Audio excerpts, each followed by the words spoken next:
This is going to be terrible. Oh my God. Oh, this will be great. So terrible in a good way. Terrible in a good way. This is going to be. Just put the word circuitous. That's the name of this show, circuitous. Josh, real quick. Why is our nose? Why is your nose not 12 inches long? In mine? Yeah. I have no clue. Because then it'd be a foot. Really, Tersh? You're welcome. How long were you waiting to do that? Yeah. Oh, like 2 hours. Y'all ready for this show or what? Woo! Go. Okay, let's go. Hello, everyone out there in podcast world. I hope you're having a wonderful day.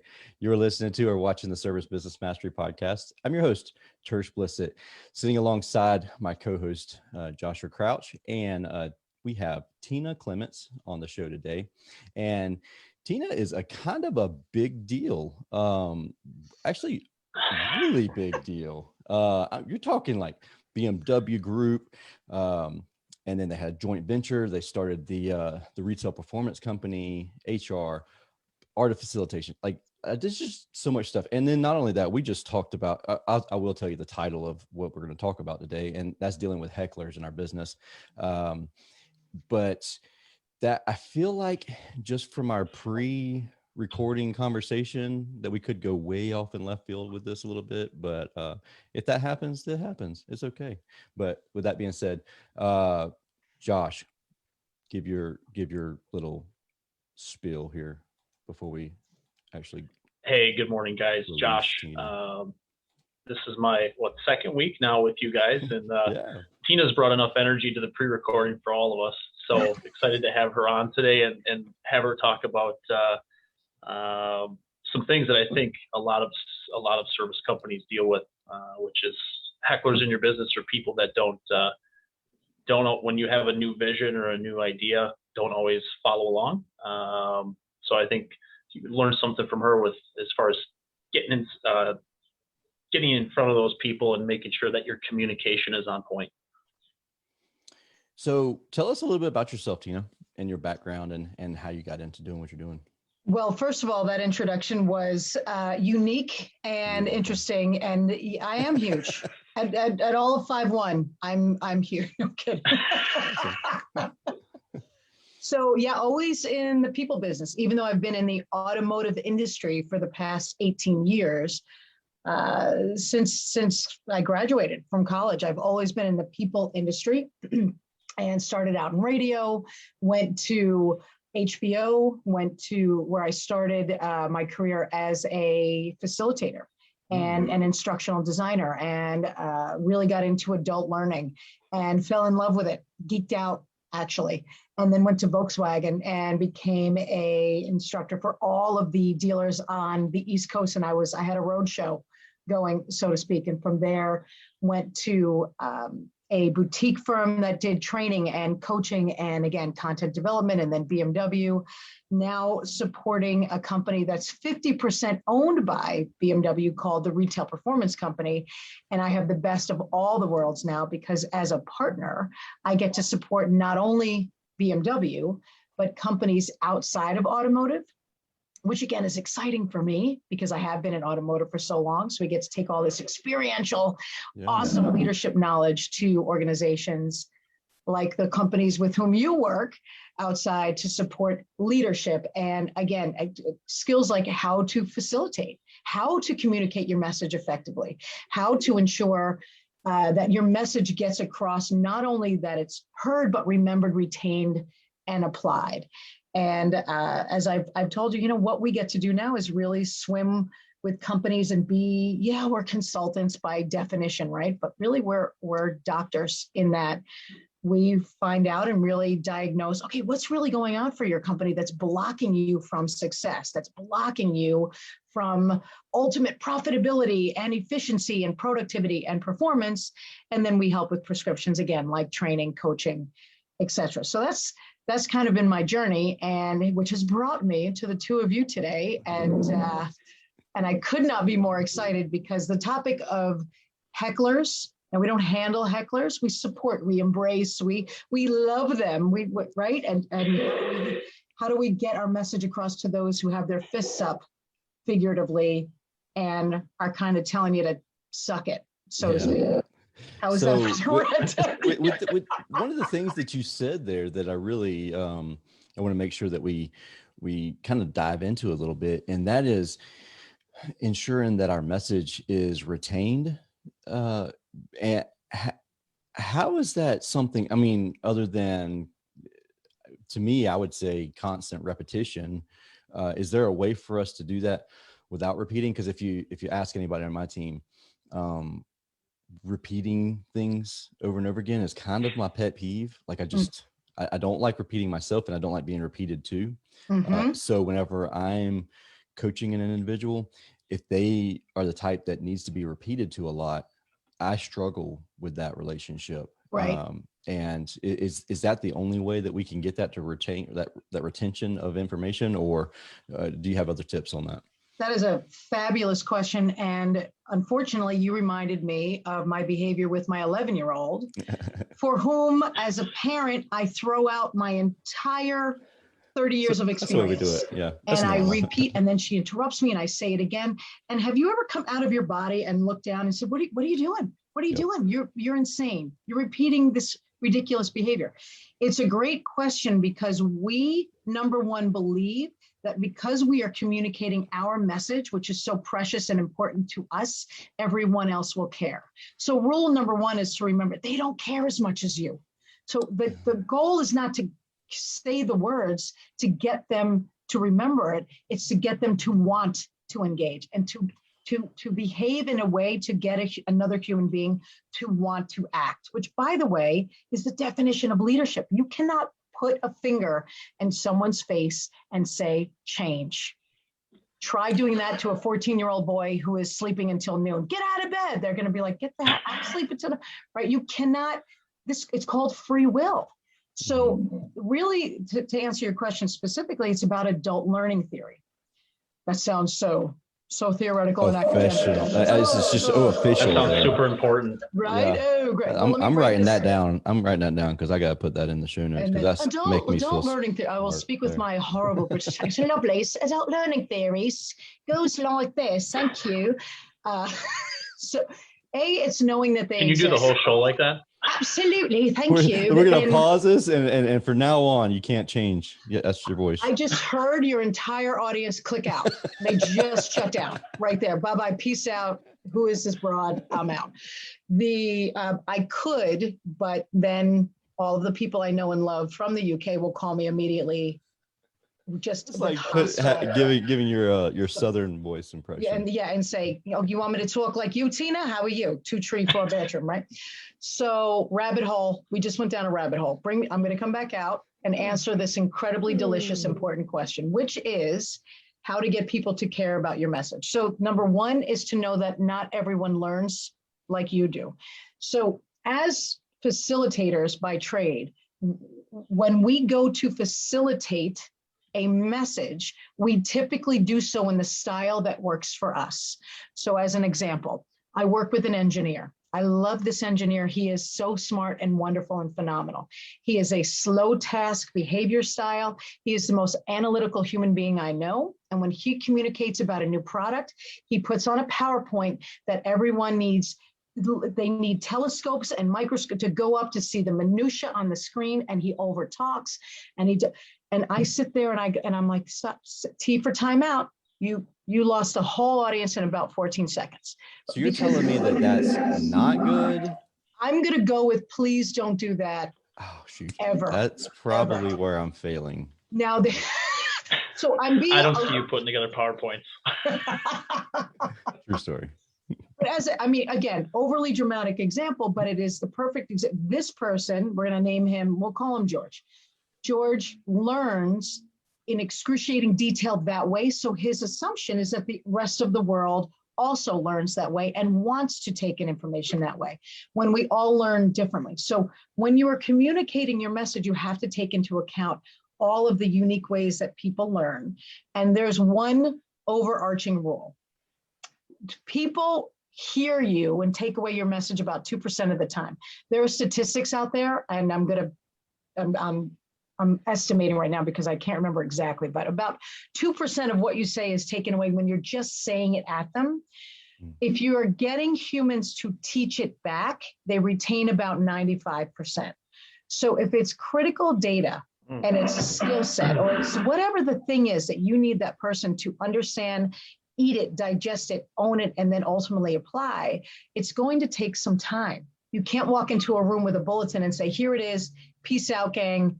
Good luck putting together that air conditioning system. Bye. It's not going to work. So if you are presenting it in a way and then asking your humans, all right, gang, so now we just spent the morning, I told you about it, I showed you videos on it, we worked through some things. Now you're going to break off into groups and teach it to each other. That's how you'll get the message to be owned and retained. As an example, this could be an entire conversation around how to build content in a way that meets all of the learning styles. And that's, again, I'm a geek when it comes to all of this. This is one of my absolute favorite topics. So we can certainly do that. But that is the ideal answer to get people to really own what you're saying and then go and live it and breathe it on your behalf. Yeah, that sounds a lot like Josh and I are familiar with this a theory called 9 pillars, and it's 9 pillars of mental mastermind type thing, and it's one of those pillars is the teaching aspect of things, and it's basically it's teach one, show one, watch one. So you teach someone how to do something, and then you show them how to do it, and then you watch them do it, so they teach it back to you, and then you just repeat that. It's a little circle of constant repeating, and then you get to where you master it because you're constantly showing back and showing others how to do it. So brilliant. That's the way. At the end of the day, what you just described is providing an environment where people can create their own data. People believe their own data. So if you can create a world where they are creating it for themselves, it's about again, creating a safe environment where people can share. Typically when I'm facilitating in a workshop or name it, there are people in the group, even if it's one-on-one, who have the answers. Let them shine. Let them get involved. Let them come up with the answer. Even if they're wrong, you have the opportunity to go, that's an interesting perspective. Can I share with you something different? And you can, I hate to use the word fix when it comes to a human being, but you can help heal that situation respectfully, but let them come up with their own data and then they'll believe it. And that's the magic part. They will want to take that message and move it forward. That's really it. So I like that. I got a question for you, Tina. Yes, speaking Josh. of the quiet one in the group, go ahead. Yeah, well, I'm just finding my spot. So a lot of owners and managers that listen to this show are men, and they might have been in the trade for a long time. So there's maybe some different way of doing things from a past experience. What would you say to them as far as getting them to open up and actually communicate with their people like you're mentioning right now? What would you suggest how they start? Are you saying that stereotypically men, Josh, aren't as open to leaning into? Is that what you are? I'm just trying to understand your inference there. Men are not known to be the greatest communicators, myself included. My wife is in the other room, and I can guarantee you she's probably shaking her head like She's this. nodding like a bobblehead. Yes, I can feel her. I'm digging her right now. Absolutely. You can probably feel the energy. So so we never want to stereotype, but stereotypes come from somewhere. And we also don't want to be biased towards an entire gender. But I feel you. I worked in my world. I have worked with men mostly for the majority of my career, just for the sheer industry that I've worked. I've worked in automotive for a really long time. So a lot of times I am one of few or only women which is changing, thankfully, but that's so I Sounds hear a lot like the trades, to be honest. and you as well. Yeah, of course. Right. So, and I appreciate the question.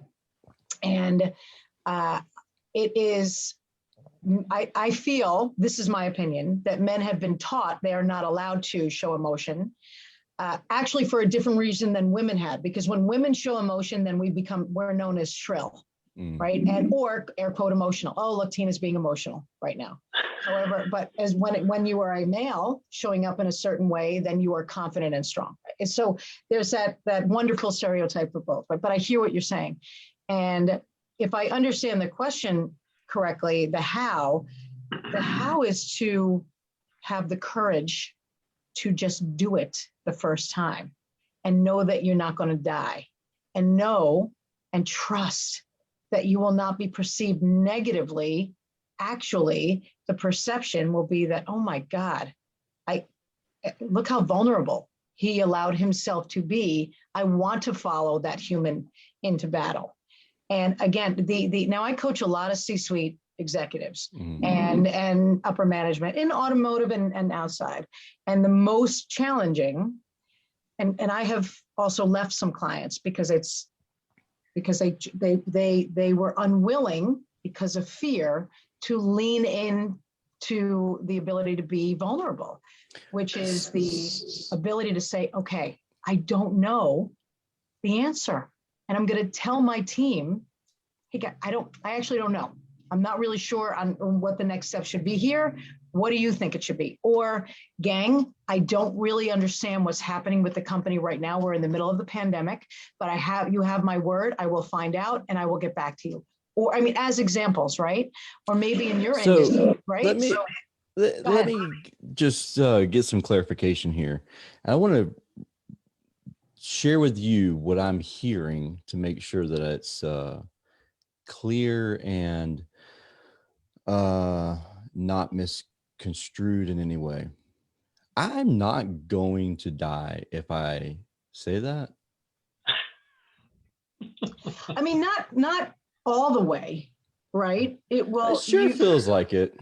You will feel you will have a physical reaction that will make you think you're going to die.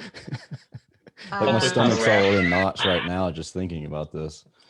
It is which part, Tersh, makes you think the vulnerability of saying I don't know? Which part got you had a physical reaction? That one definitely. Okay, tell me why. Tell me, why do you think that is?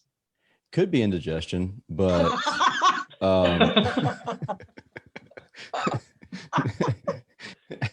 no, it's feminine laugh.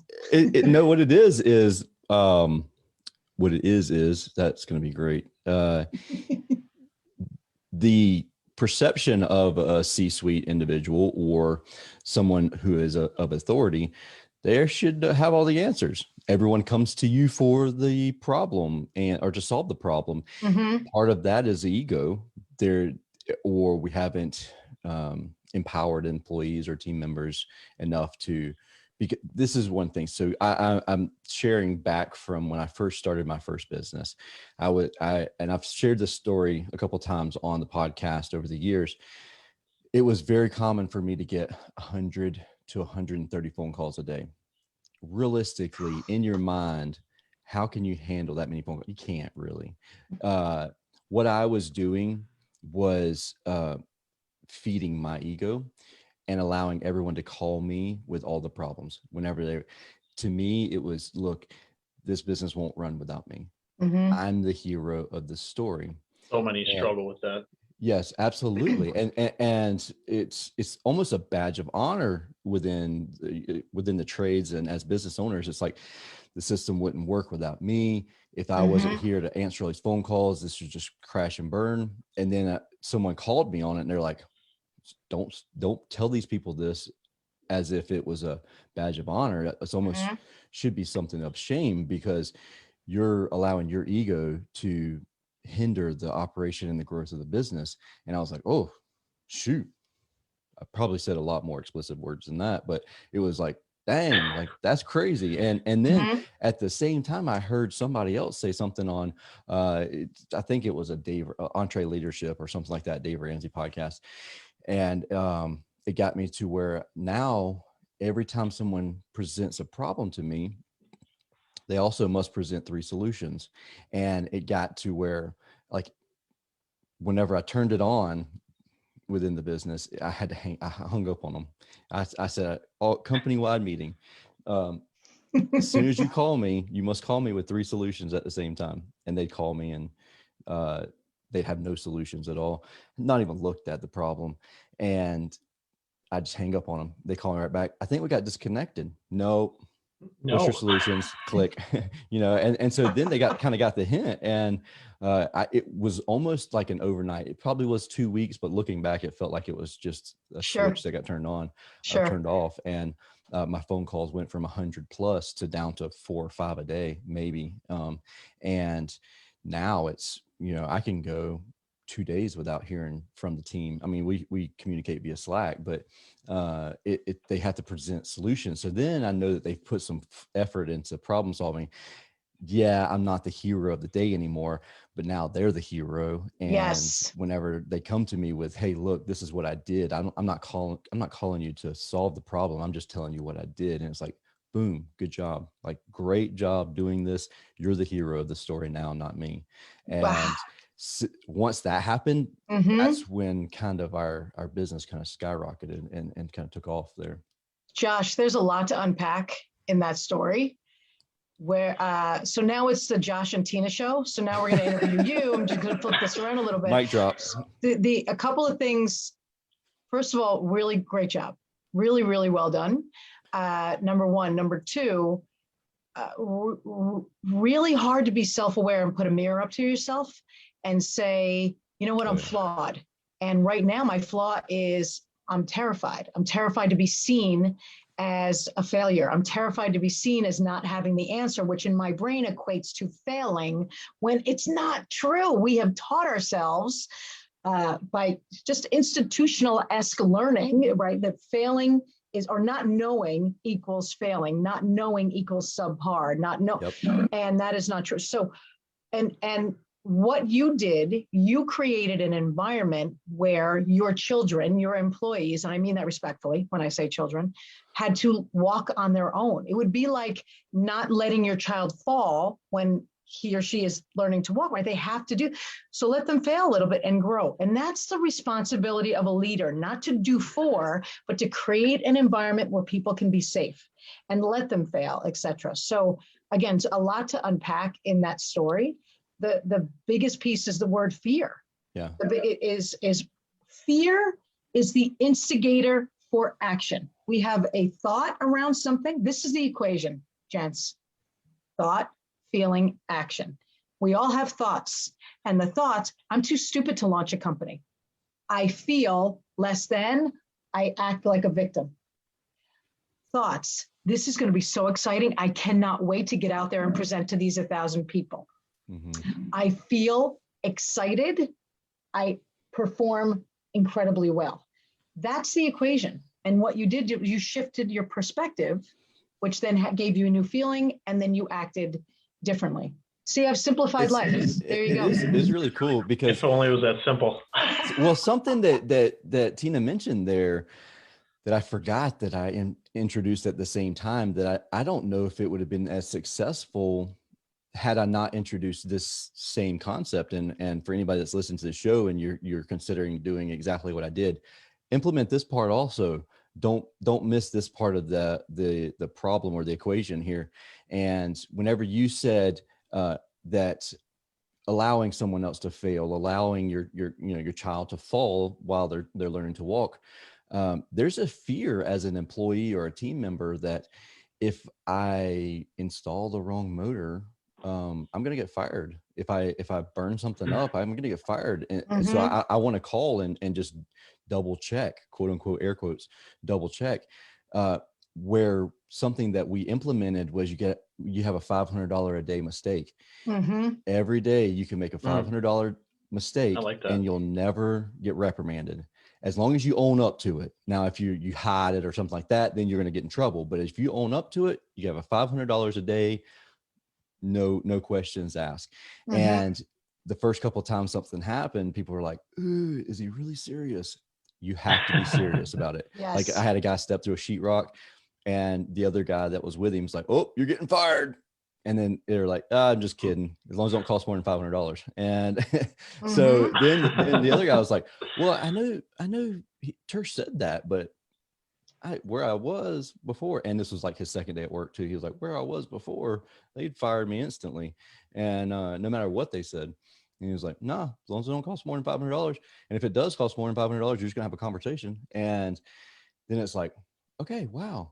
I'm okay with taking a chance. And obviously you don't want to like risk safety and stuff like that with your chances. But that's not what you're saying. That's Exactly. not what I'm hearing you saying at all. Exactly. Again, Josh, so much to unpack in that story. I know Tersh is a great host. Or great guest, I should say. Not host. I don't know that you need us, quite frankly. You can just go and do your own, have your own rabbit hole show. So I have been in the service business my entire career, because as I'm educating, we teach how to sell, how to, from a service perspective, how to not just support your customer, but how to create a loyal customer base. This is sales 101. How to really increase profitability and your margins and all the things is to create loyal customers.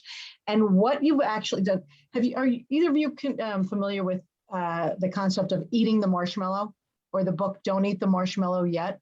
All right, so for all of you out there, Don't Eat the Marshmallow Yet. It's a book written by Joaquin de Posada. Say that 3 times real fast. And then I couldn't spell it. Joaquin de Posada, I think. But it's Don't Eat the Marshmallow Yet. And what you just described, first of all, you created an environment of safety, which means you have created in your business people who want to work for you. How great is that? They will promote your business. They will talk about how great it is to work there because of the trust of the leadership. You've also promoted a culture of failure. And if you do any research, a company that allows failure is a company of growth, a company of success, because through failing comes learning. That is the number one best way to learn. By the way, a little plug for myself. My next book is called Fantastic Facilitation Fails, and it's a compilation of all my incredible facilitator warriors failing and sharing their message, so you don't have to make the same mistake. So sharing their lesson. But through failure, which is what you have created in your company, Tersh, people get to learn and then they won't do it again. Everyone's going to make the mistakes in the beginning and put in the wrong motor or do this. And of course, we all do it. I made a mistake this morning. Hopefully they don't do it again. Right? It wasn't, you don't need to know about that one though. But the point is, all errors, and there's no such thing as a mistake, only a discovery. So back to this book, what we do as a culture is it's this thing called instant gratification. And we don't believe we can let people fail because you have to, right? If somebody leaves your team, we have to hire somebody really fast. So in the book, approximately, I'm going to say 50 years ago, I don't remember, there was an experiment conducted in a Latin country, and I can't remember exactly where, of about 600 5, 6, and 7-year-old children, where a person would walk into a room and say, okay, little Sally, I'm going to give you this marshmallow. Now, this is for you. I'm going to leave it here. You can eat it if you want to, but if you don't eat it, I'm going to come back in 15 minutes. And if you haven't, I'm going to give you a second marshmallow. And then the person leaves. They videotape this, Google it, watch the videos, hilarious. And this was a trend that was going on Facebook or TikTok or something like a couple years ago. Yeah, it was like candy, put candy in front of your kid and walk away and see and tell them not to touch it and see what they do. Exactly. So what they did was they of the children, I think it was about 500 ate the marshmallow. Some within, as the person was leaving the room, was shoving it in their mouth, and something like and like 15%. The statistic varies, but obviously lower did not eat the marshmallow. But then they went, and about 25 years later, they found about 150 of these children. Of the kids who did not eat the marshmallow, they were successful, some wildly successful. Wow. Of the children who did eat the marshmallow, some were dead, some couple were in prison, And some were successful, but not at the level of the others. So the study is about instant gratification. The good news here, though, is that it can be learned. And I can tell you, I am one of those people. I didn't know about this study until about 10 years ago or so. And I realized that I had trained myself by accident, thank God, because I was an absolute, I'm a grasshopper. You ever heard the story of the grasshopper and the ant, that old fable?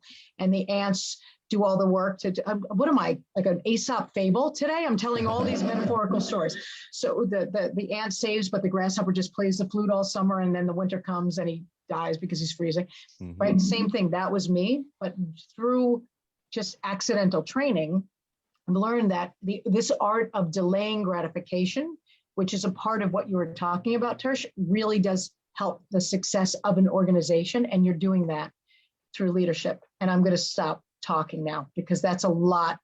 That was a lot of data with animals and stories. And well, I know what I'm doing with my kids this summer. Marshmallow. I want to see who's going to be successful. So my kids are out of it. class, or they're out of school right now. And as soon as we get off of this, we're going to start testing it out. But I don't have any marshmallows, but I have some M&Ms, I think. So Yes. M&Ms will work. It's going to be recorded. I'm putting it on Facebook, that's great. and LinkedIn. That's a great study. It is. Yeah, I agree with that. Miss Tina, Yes. where can people pick up your book and learn more about you and get connected with RPC and everything of that nature? The book on Amazon, The Art of Facilitation, and the new book I think is launching in September. I'm so stoked about that. And if you go to rpcamerica.com, then you can learn about all things RPC. And I would absolutely love to hear from any of your listeners. That would be fantastic. Cool. Josh, you have any closing questions? Anything I missed? Yeah, I just wanted to ask one more time. What's the name of the book coming out in September? Fantastic Fascination Fails. Is that right? Facilitation Fails. You got it. Yeah. Facilitation. I have 2 stories of my own. My publisher said to me, you cannot tell all your stories because then that's your own book of all of your failures. One of them includes ripping my pants, though. So, there's, yeah. I think we've all been there. Mm-hmm. Yeah, that was a good day for me. That was right. There was no, yeah. I'm not even going to go there. I'm not even touching that. That'll be the next show. Please, I'd love to come back and then we can talk about my spiral of emotion during that particular moment. That was all good things. Josh, did you have fun with this double Dutch-esque jump rope where you were just trying to pick your moment to get into the two of us? I did. I literally was sitting there like a kid. I'm like, okay, it's not me. Okay, go. You livened it up this morning, Tina. I appreciate that. That's my definitely have a great energy about you. As do the two of you. This was pretty spectacular, and I love learning about your business too. And again, I'm going through this personally right now in my own home. So yes, learning. And what I find interesting and I'll leave you on this, is how service business is the service business is the service business. We can be talking about AC units, or we can be talking about cars, or we can be talking about doing somebody's nails. Service is service, and how you should, right? And it's choices, and there are, yeah, it's all how you show up. It's all the decisions you make here, your mentality, and your attitude. So Absolutely. Very interesting. Thank you so much, Tina, for coming on the show today. Thank you, gents. This was great. Absolutely. And thank you. And also, I want to make sure that everyone understands, and this show wouldn't be possible without Relentless Digital and Service Emperor really just taking time and allowing Josh and I to step away for the day and record these shows.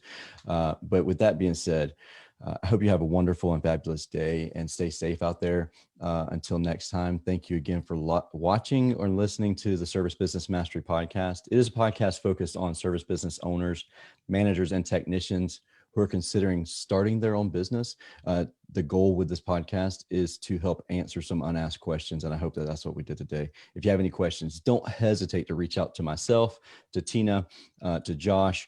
I'll we have all of our contact information in the show notes. With that being said, hope you have a wonderful day.